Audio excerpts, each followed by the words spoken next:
Welcome to ACTV Newsmakers and our first program of 2025. We're on location here at the Addison Center for the Arts at Addison Trail High School. The kickoff exhibit for 2025 here at the Addison Center for the Arts is called Splendor of Colors, a presentation of paintings by Addison artist Anthony Alonzo. When you were in high school, what was kind of the inspiration that you were able to find that helped you have a journey and a path towards a career in art and painting? Well, I guess it's in the heart. I've always been an artist, drawing ever since I was maybe 5 years old, and I looked up to different artists, like Impressionist artists, like a Monet, a Van Gogh, people like that, and even back then, back in the high school days in the 80s, Leroy Neiman, into that kind of work, and you'll see that kind of in my work also. Mm-hmm. Those loud colors. You define yourself as a painter. Yes. Is there more? There's got to be more to it than that, though, right? I mean, yeah. What type of works are you painting? How would you identify such? I predominantly use acrylic paint, and I do a lot of portrait work, but I also at the same time do a lot of wildlife, such as the birds, a lot of landscapes, a lot of Chicago cityscapes, and they're fairly large paintings, and it's a lot of fun, and it could be beautiful at times. Well, maybe appropriate for this time with the inauguration of a new president, let's take a look at some of the presidential portraits. Do you want to just give us a look at a couple of those, sort of kind of an interesting line that you've painted there, and tell us about how you go about doing that. You can hold that one up if you like. Well, the Bushes, and I was going to present the works and the presidents of this millennium from 2001. So that's George W. Bush, right? George W. Okay. Bush. This is almost a little bit of a civics lesson too. See if you can identify the president. Yeah, that's true too. And right. soon after him was. Now here's someone who's actually been at Addison Trail High School. Tell us about that one. Obama. Mm-hmm. President Obama. And of course our sitting president right now, Joe Biden. Mm-hmm.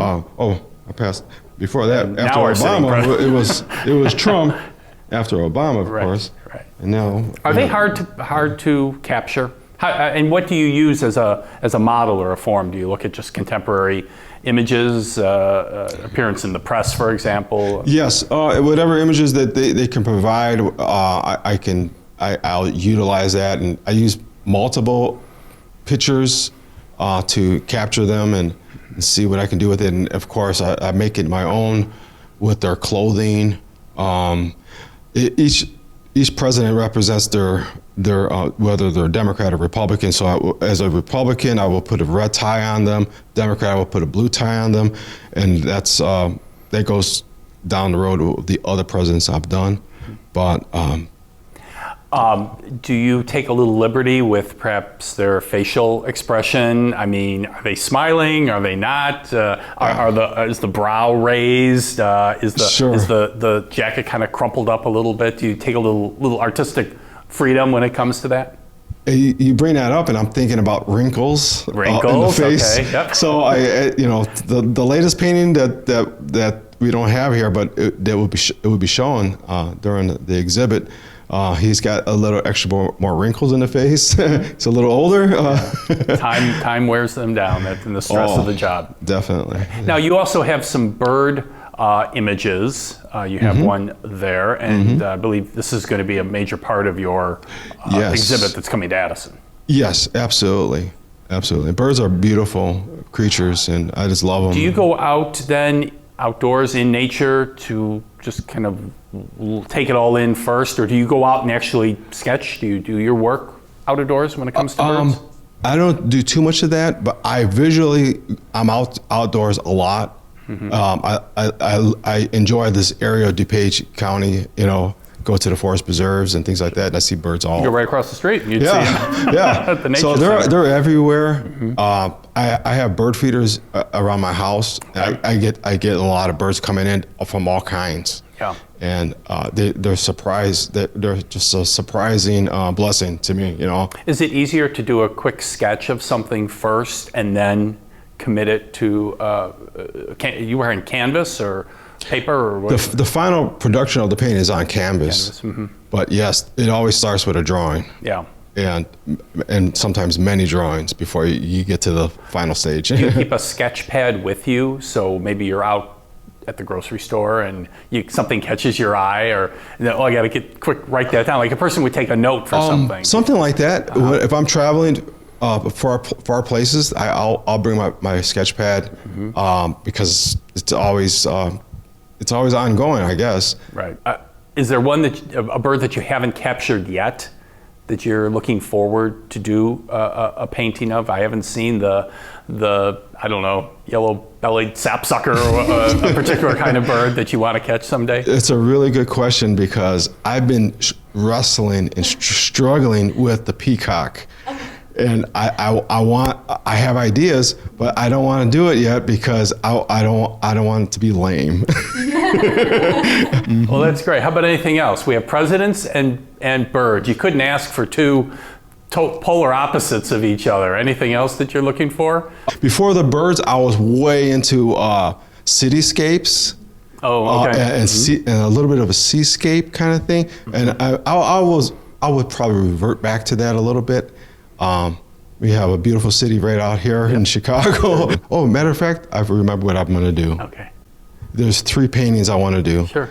And it's really off topic. Give us a preview. It's really off topic. Okay. But it has to do with African American pioneers. And they're going to be paintings of Malcolm X, Harriet Tubman, and Fred Hampton. Fred Hampton, okay. Have you researched any of those subjects? I mean, yes. Are you looking into their lives a little bit and see some pictures, perhaps historic photographs of them? Really, really good question, because when you do work, you look into their background. The presidents, all kinds of information that you can't help but to be nosy about.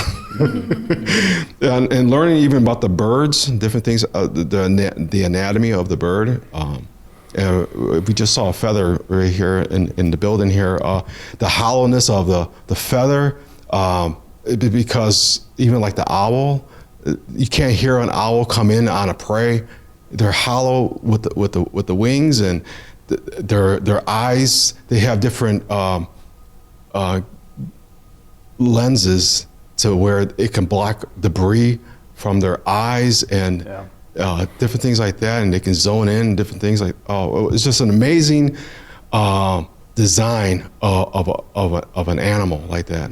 So knowing more about your subject helps you as the artist when you're committed to a painting. Absolutely. Yeah, very good. Well, we want to wish you much success. An Addison native here talking about really a great career that you have for yourself, and the fact that you can exhibit and display that here in Addison must really mean a lot to you, and that'll be wonderful. Amanda, if you would please then, as we close, give us the dates and the times also, Amanda, of the gallery. So if they can't make it on that January 11th event, when would be the best time to come to see it? Sure. So the gallery is open Wednesday, Thursdays, Fridays, and Saturdays, 1 to 4 p.m. We are hosting the opening reception on Saturday, January 11th, 1 to 4. That's going to be great because the artist will be here. It's an opportunity to ask questions about any of the specific works that he's showing. We'll have some food, snacks, beverages, and then the show will be up until February 15th, again, Wednesday to Saturday, 1 to 4. From the Addison Center for the Arts, I'm Don Weiss. Thank you for joining us on ACTV Newsmakers.